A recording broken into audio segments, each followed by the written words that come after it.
Hello and welcome to Podcast.init, the podcast about Python and the people who make it great. When you're ready to launch your next app or want to try a project you hear about on the show, you'll need somewhere to deploy it, so take a look at our friends over at Linode. With 200 gigabit private networking, scalable shared block storage, node balancers, and a 40 gigabit public network, all controlled by a brand new API, you get everything you need to scale up. And for your tasks that need fast computation, such as training machine learning models or building your CI pipeline, they just launched dedicated CPU instances. Go to pythonpodcast.com/linode, that's Linode today to get a $20 credit and launch a new server in under a minute. And don't forget to thank them for their continued support of this show. And you listen to this show to learn and stay up to date with the ways that Python is being used, including the latest in machine learning and data analysis. For even more opportunities to meet, listen, and learn from your peers, you don't want to miss out on this year's conference season. We have partnered with organizations such as O'Reilly Media, Dataversity, and the Open Data Science Conference. Go to pythonpodcast.com/conferences to learn more and take advantage of our partner discounts when you register. And visit the site at pythonpodcast.com to subscribe to the show, sign up for the newsletter, and read the show notes. And to help other people find the show, please leave a review on iTunes and tell your friends and coworkers. Your host as usual is Tobias Macy, and today I'm interviewing Adam Kelly and Windel Bouwman about RustPython, a project to implement a new Python interpreter in Rust. So, Adam, could you start by introducing yourself? Hi, I'm Adam Kelly. I'm very much sort of a programming language enthusiast, which is sort of how I got into the world of implementing a Python interpreter. Self-taught basic on a ZX Spectrum, got into Python in 2006, spent 12 years doing sort of trading systems, got very into functional programming languages, and very enthusiastic recently about Rust. And Windel, could you start by introducing yourself? Yeah, sure. My name is Windel Bouwman. Yeah, I'm an open source fan. I like open source and hacking with Python. So I've been working with Python for some time now. And last year I wanted to do something with Rust, and it looks pretty good. So I like the language as such. And by day I'm a software engineer. So working with mainly C and C++ at the moment. And going back to you, Adam, do you remember how you first got introduced to Python? Sure. I think I remember people talking about it way back in '99, and I wish I'd taken the time to learn it then. And then in the gap after my PhD, I needed a new language to learn, and Python seemed like a great one to learn, and I was very enthusiastic from it from the moment I started learning it. And Windel, do you remember how you first got introduced to Python? No, I don't. I actually don't remember. I think it is a long time ago, but I think I remember I was a little bit surprised by this white space thing. First I was not really a fan of it, but now I actually am a fan, so yeah. That was kind of new to me. And so in the process of working with Python and exploring other languages, there's this project that you've both become involved with called RustPython. So can you describe a bit about what it is and how it got started? Yeah, sure. I can describe it. So RustPython is basically a implementation of Python written in Rust. I actually started it for learning Rust, so to say. I googled it. I couldn't find any other project doing it, so I thought I was the first, but I was not. And then I contacted Xing Liu, who also started with the same idea. And we created a repository on GitHub. And that's how it started going. And at the beginning I thought, I don't know how hard it will be. Actually, it's a lot of work. So I expected that. Yeah. Turned out to be true. I think it's now 1 year later or something. I discovered the project at EuroPython last year when I saw Windel's talk. I'd spent a long time, I want to learn a new language, I'll implement a scheme interpreter, drew me to the project. So I was like, I want to get involved in this. Got stuck into making classes work at that point.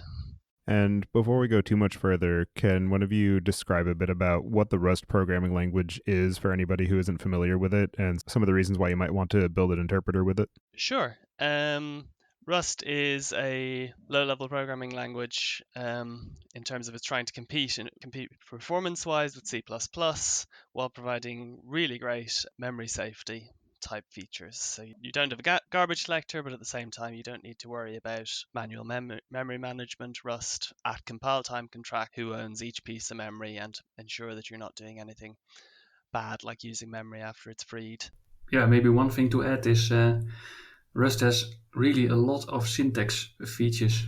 So it's like in C you have while, if, switch case statement maybe. That's it. In Rust there's really a lot more, I feel. Yeah, it's really a language that's trying to bring in a lot of modern programming language features which have been developed in other languages, and it's really it has everything you could possibly want language.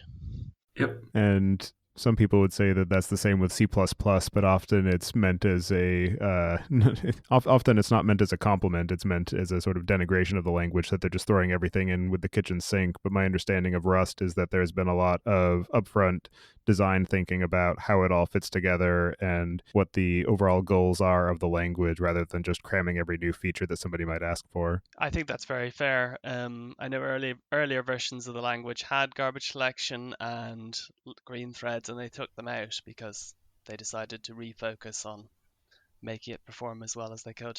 Yeah, I think also Rust has the benefit that they can start with a clean slate, so no legacy, whereas C++ of course has I think 40 years of legacy, all the way back to early C maybe. So that's a good thing. Also there's dependency manager with the cargo tool, unit test, style checking with what's it called, Rust format, which is really good. And so can you discuss what your overall goals are for the RustPython project and what's involved in implementing a fully compliant Python interpreter?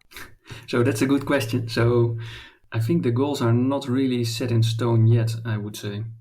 It's still starting, the project is still in the early phase. I think we even have discussion within the group where we should go with this project. I don't know, is that correct, Adam? Yeah, for me, it's very much, implementing an entire Python interpreter is an absolutely huge task. So I think the only way I can come at it as a project reasonably is I'm here to learn Rust, it's really fun learning all the ridiculous details of Python. If it can become something practical and useful at the end, that would be great. But in the meantime, I'm very happy as a learning project and a chance to really get into deep into what's involved in implementing a real language. And I know that the Python language has a fairly well thought out and well expressed language specification, which isn't always the case with other runtimes. So I'm wondering, what are some of the biggest difficulties that you're finding in the process of trying to match some of the specification as far as your interpreter? I think we struggled a lot with the dictionary type, right? You implemented it recently, Adam, that we support now all types as keys. That's maybe not a hard part actually. It's a really complicated language is my take on it. It's a really simple language to use, and that's what makes it great. But when you dive in, the simplicity as a user comes from these really complicated interlocking pieces. So resolving attributes on classes has something like 5 cases you've got to iterate through. And then if you're resolving an attribute on a type, it's slightly different. And I love exploring those circles. So type is a type, object is a type is an object. They both have dictionaries, sort of like this puzzle of interlocking things. And everything is modifiable is the other thing. So you can change the class of a class at runtime. You can replace a class's an object's dictionary. And I think it's a very open question how much of that we will eventually support, because some of that is sort of undefined and you're just looking at the way CPython works, and some of it is defined and you have to implement it. And in the overall process of building your interpreter, how much of that involves just going through and trying to parse the CPython implementation and figure out what those different bits of C code are doing, and then try and replicate that functionality in a different language? I sometimes looked at the CPython code. I also got a reference from MicroPython codebase, which is a little bit simpler in some cases, I would say. I also looked at the PyPy implementation in the Python interpreter written in Python.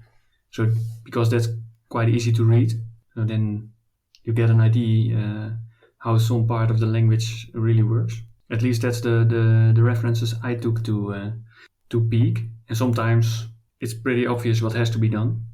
So no need to reverse engineer or translate existing C code into Rust code.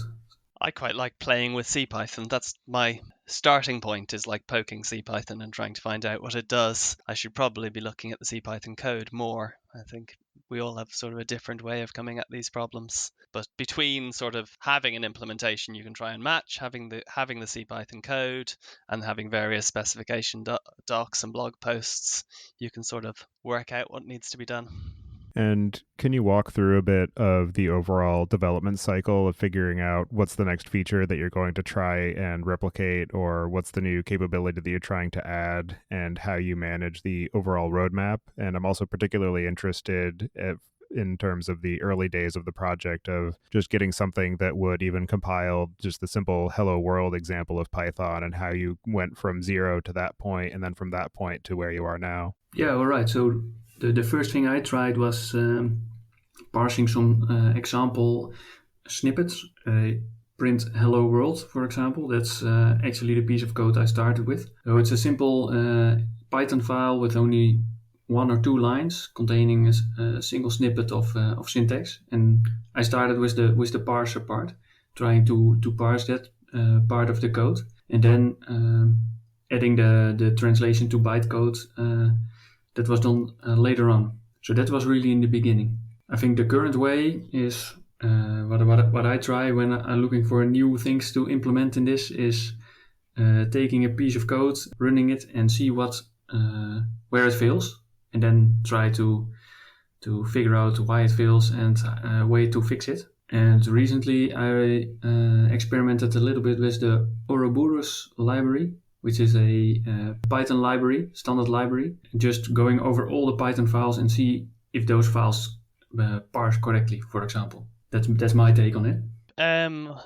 Very much similar, I think. When I first came, I think the first thing I tried was, let's define some functions and execute them. And then I found they worked, but there was no arguments. And then from there, well, classes is the next thing. And then that got me into how do classes work? And from there, I think I've got stuck into trying to make sure that all of that machinery is right. So we have dictionaries and attributes, and looking at how all of that stuff interacts. So I've done quite a bit of work on scopes. And then there's quite a lot of optimizations in CPython to make sort of local variable name resolution work fast, to make sure magic method lookups are fast. And so I've been thinking a lot about making sure that machinery works. But I think we've done very well, because we've had a lot of great contributors who've come at the project from different angles. So we've had somebody who's come in and made sure that our internal APIs are sensible and that we can define Python functions in Rust easily. We've got a very nice API from that. And then we've got other people who've come in and gone, well, it'd be really cool if we could run this on the web with Wasm. So I think we've got a lot out of different people coming at the projects from different angles. And because we're just all doing this in our free time, it's got to work like that. It's got to work like, let's attack the bits that interest us. And in terms of the overall roadmap, I don't know if you have it sort of like well defined as to what pieces you have and what pieces you don't, but I'm just curious, at least from a gut feel, how far along you are in the overall process of getting an interpreter running that is able to implement at least the majority of Python code. We now have complete syntax, I believe, and most of the core of the language works. There's I think a couple of things. We've been looking at sort of local and global keywords. Nobody's ever mentioned async, so I suspect nobody's looked at that. Not yet, no. And then the core types are coming along rapidly, so making sure that we have all the methods on dictionaries and sets and all of that. And then the standard library is the huge piece behind that. Yeah. Yeah, I know that there's at least a decent amount of the standard library that's actually implemented in Python, but there's also another set of it that is implemented in C. So I'm curious how much of that overall effort needs to be replicated in Rust, or if you're just looking to libraries such as what you mentioned, Windel, with Ouroboros, where it's just a pure Python implementation of the standard library and just the overall tack that you're taking on that front.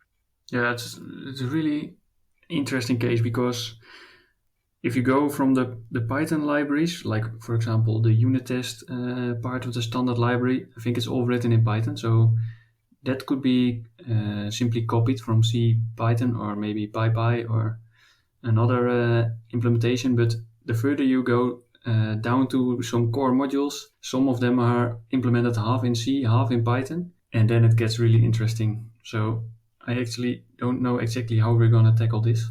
It would be good if there was some shared repository between all Python implementations, which contained all the pure Python standard library functions and files. But there's no such thing. So yeah, that's the challenge. I think that challenge will come rather sooner than later.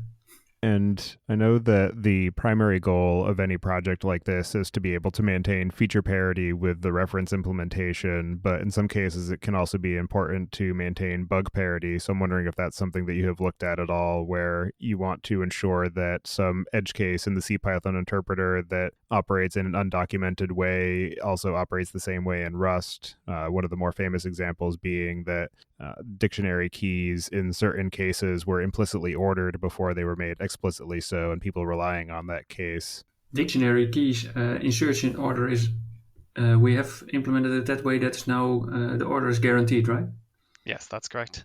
So we have covered that, but for all other going into question of bug parity, my opinion would be not to go for bug parity, but just implement it in a correct way. So not copying bugs. But maybe later that will change, because I think it depends on what we want to do with the project. Do we want to be at the drop-in replacement for CPython, or do we want it to be another Python implementation? I think it's not yet decided, right? Yeah, I think so. I think it's something that people within the project have quite different ideas about and are coming at from different directions. So it'll be interesting to see how that plays out. And you very quickly start finding cases where CPython does something strange. You're like, do we need to implement that? Sometimes it's quite fun to figure out how to implement it. But so I was looking, because dictionaries have just gone in, I was looking at dictionary iterators and what the rules are for if a dictionary changes while you're iterating it. And there's a little bit of freedom there in what you're allowed to do versus what CPython does.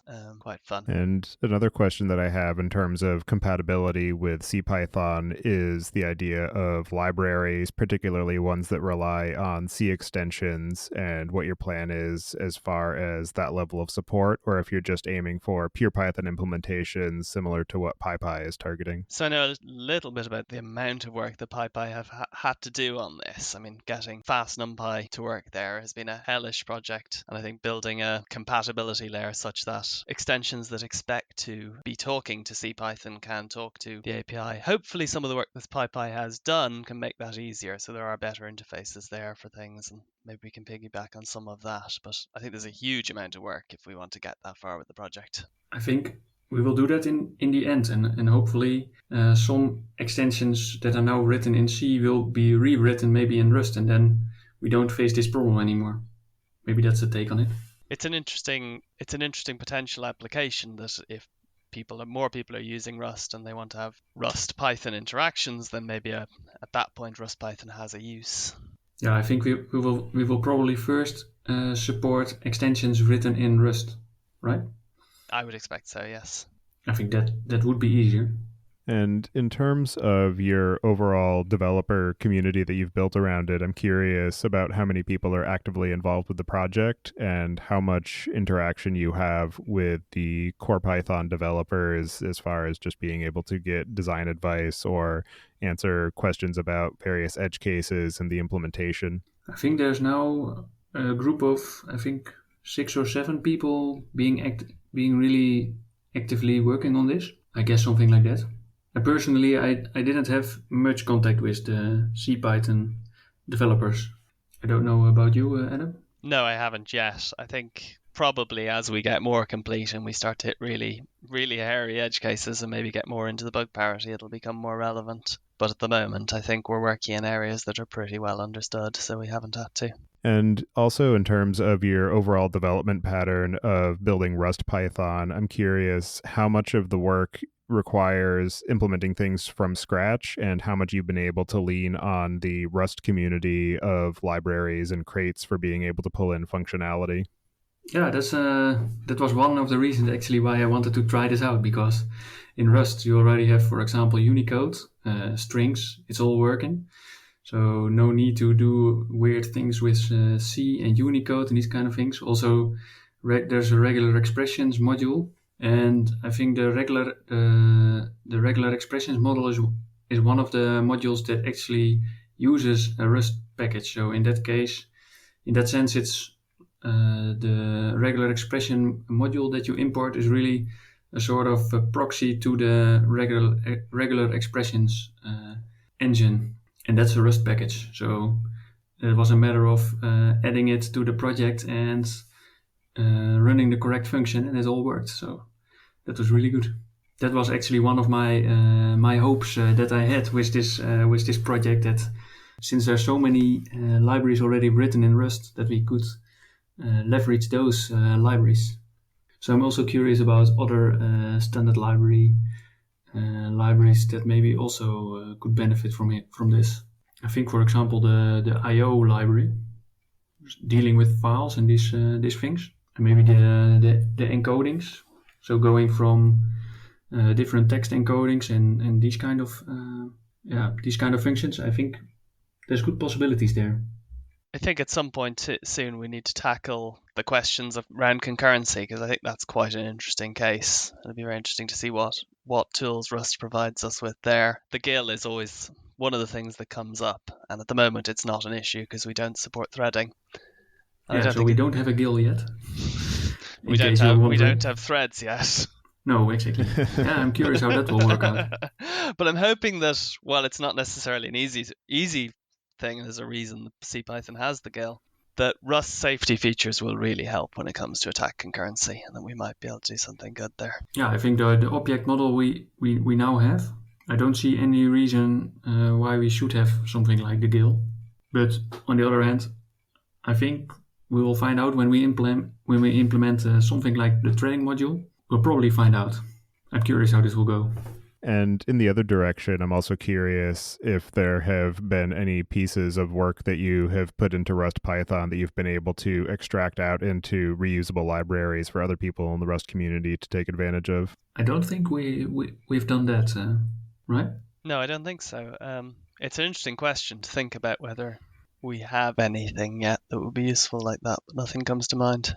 I think probably the Python parser, it's a separate crate at this point, so it could probably be reused in other projects where you need to deal with Python code and only analyze the Python code, for example. So going from Python code to an AST, that could probably be reused as a separate package. But the rest of it, it's really one crate actually. And the other question is in terms of the overall binary size of the compiled interpreter, if you have put any thought into trying to minimize that at all, or if the main focus right now is just getting everything working and then dealing with that as a later optimization if and when it becomes necessary. I think the current goal is to get it working at all, and size is not really an issue. But I think we can also compile it for the web. Then size is always an issue.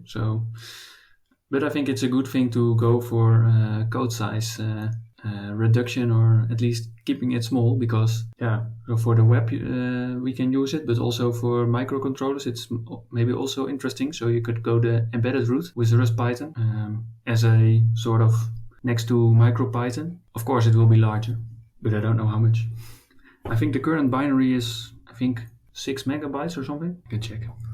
You did have to do some work to get the binary size down for the WebAssembly side of things, didn't you? I didn't do that part of the WebAssembly.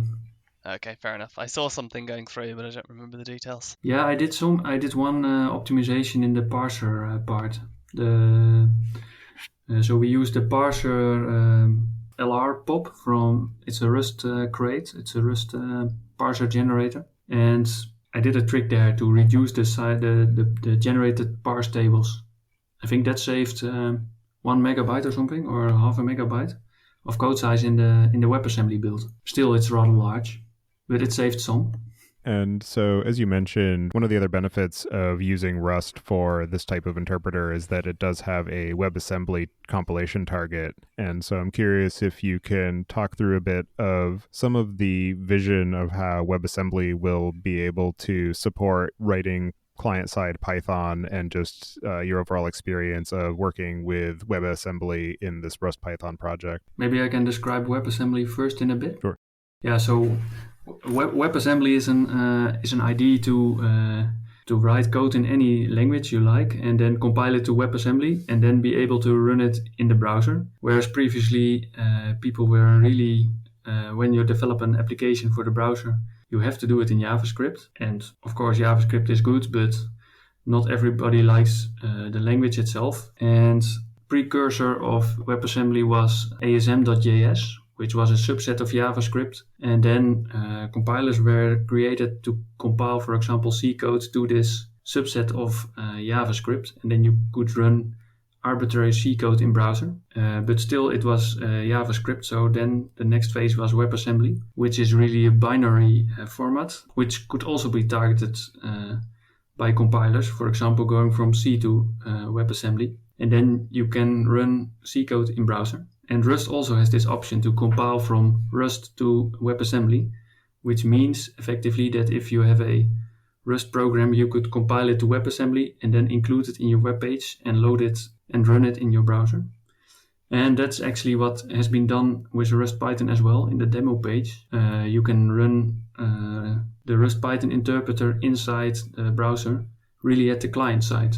So there's no communication going to a server where a Python process is run, but it's all done on client side, which is rather interesting. And there's some pretty good packages and tools supporting to build a Rust application and compile it to WebAssembly. Unfortunately, I didn't set it up, and Adam, you were also not involved, so we're not really involved in how we did that. But I was able to reproduce it locally on my machine, so that's something. It's a great aspect of this open source model, though, that we built an interpreter, and then some other people have come along and stuck a web page in front of it, and now compiles, runs in the browser, and if you go to the page, you get a nice interactive Python terminal in a web page. And it was actually one of my more evil plans to lure more people into this project, because I thought, hey, there's Rust and you can target WebAssembly. We have lots and lots of front-end developers, so there's lots of people working with this WebAssembly Rust thing. So it has to be popular. So probably, maybe we can get some attention and have some help of those of other people who maybe come from this space. And maybe it worked. I don't know. Yeah, I'm also interested in the types of applications that this might enable, as far as being able to use Python in the browser context natively rather than through some sort of transpilation layer, or from trying to load a gigantic binary into the browser, which it sounds like is still a little bit the case with RustPython, but down the road you might be able to minify it a bit more. I don't know. Yeah, I hope we can minify it, but yeah, we will have to look into it.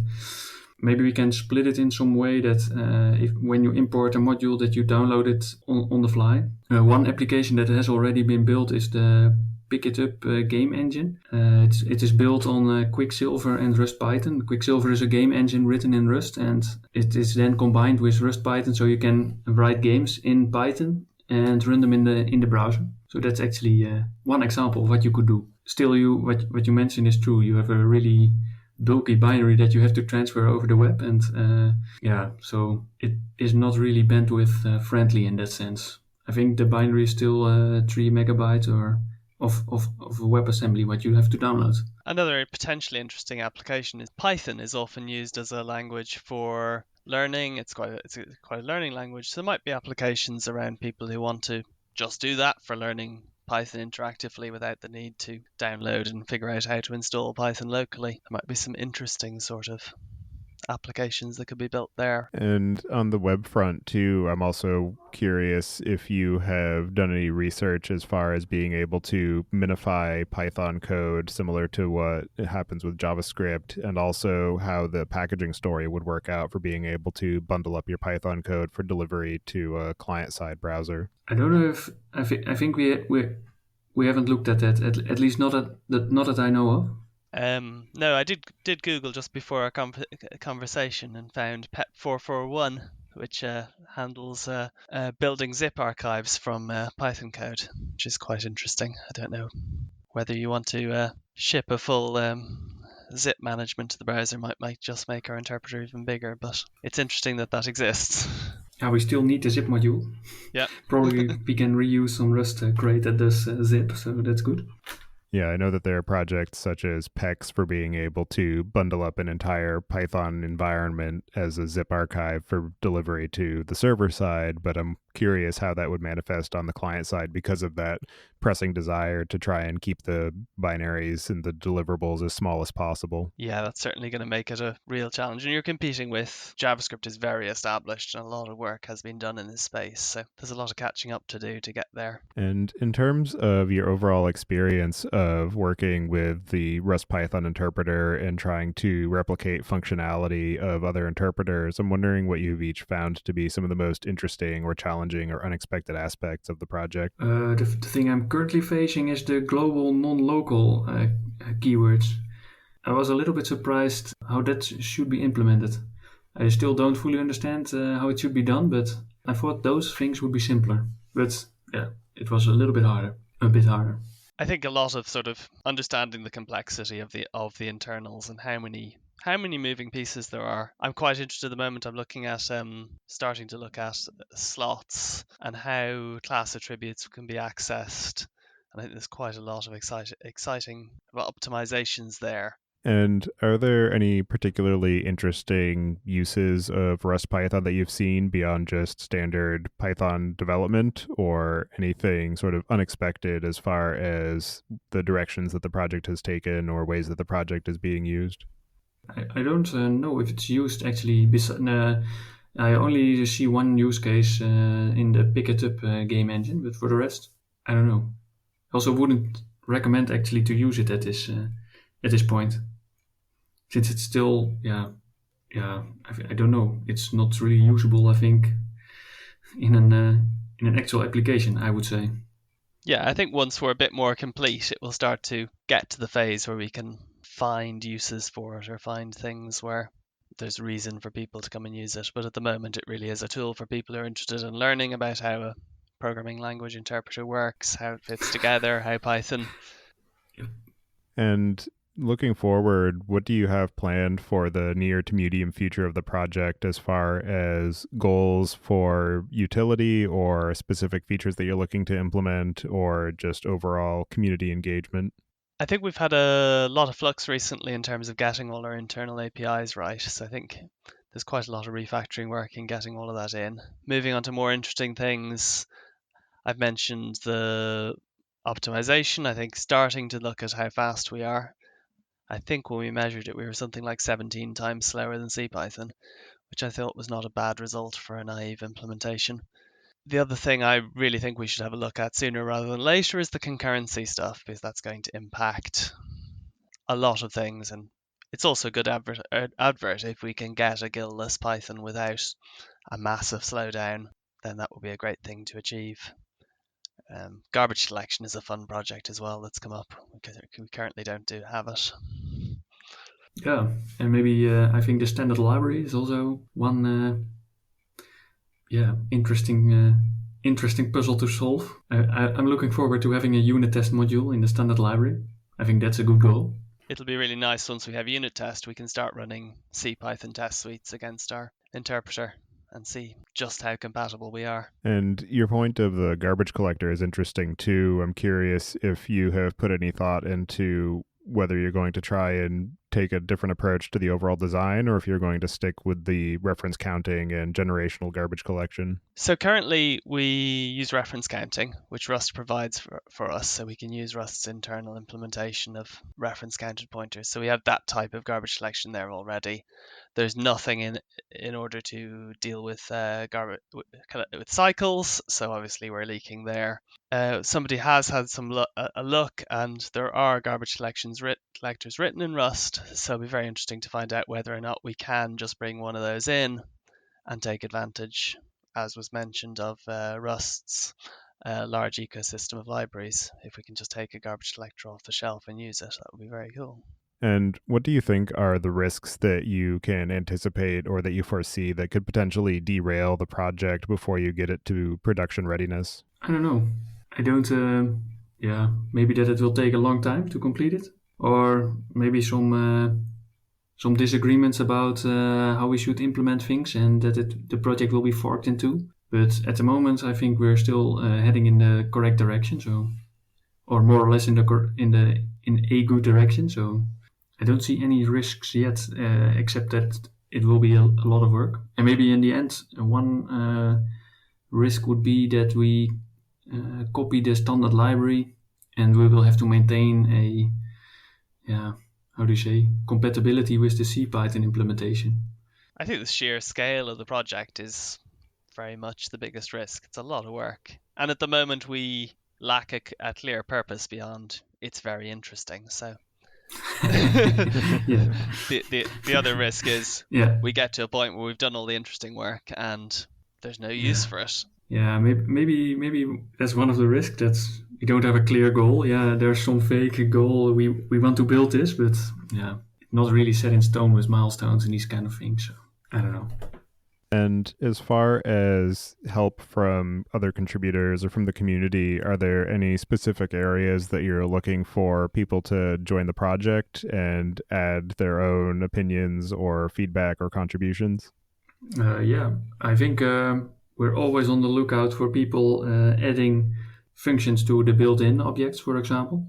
I don't know how percentage-wise how far we are. We have a script which checks all the methods which should be present. So in theory, it should be possible to get some percentage there on how far we are. But I think it's good starting issues. It's relatively easy to do, and it's really a lot of work. So I think there we really are looking for contributors in this area. And are there any other aspects of the RustPython project or your efforts of replicating the CPython runtime that we didn't discuss yet that you'd like to cover before we close out the show? Yeah, maybe one thing to mention is the JIT, the just-in-time compiler. So PyPy is a really fast implementation of Python since it has a JIT. So I think one of the opportunities we have with RustPython is also to add a JIT compilation phase in one way or another to make it go faster.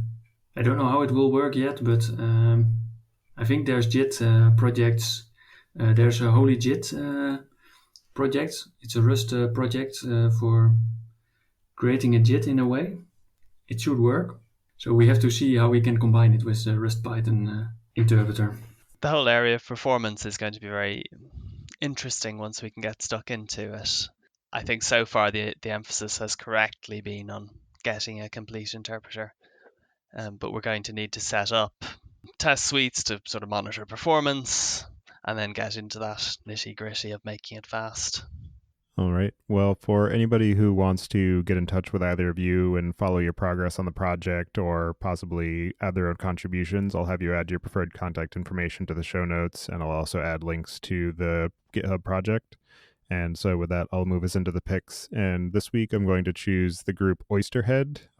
It was a super group consisting of Les Claypool from Primus, Trey Anastasio from Fish, and Stuart Copeland from The Police. And they did one album, one tour, and then they split up and never wanted to talk to each other again. But the outcome of that was a very enjoyable album, definitely worth checking out. So with that, I'll pass it to you, Adam. Do you have any picks this week?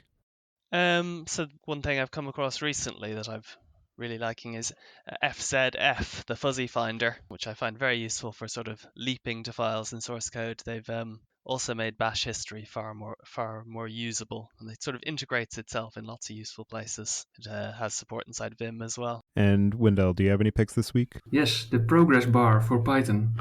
It's package, Python package, TQDM. I really like it. You have a for loop, you decorate it with this library, and then you have a progress bar in your for loop. So yeah, I think it's one of my favorite packages for the last half year that I found. It's really fun. Great. Being able to have some understanding of how far along you are in a process can be invaluable at times.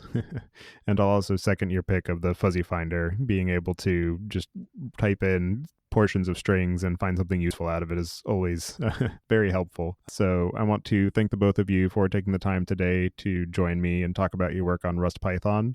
I'm definitely interested to see how the project progresses and possibly have another entry and another option for people who want to run their Python code. So thank you for your efforts on that front, and I hope you enjoy the rest of your day. Thank you very much. It was great talking to you.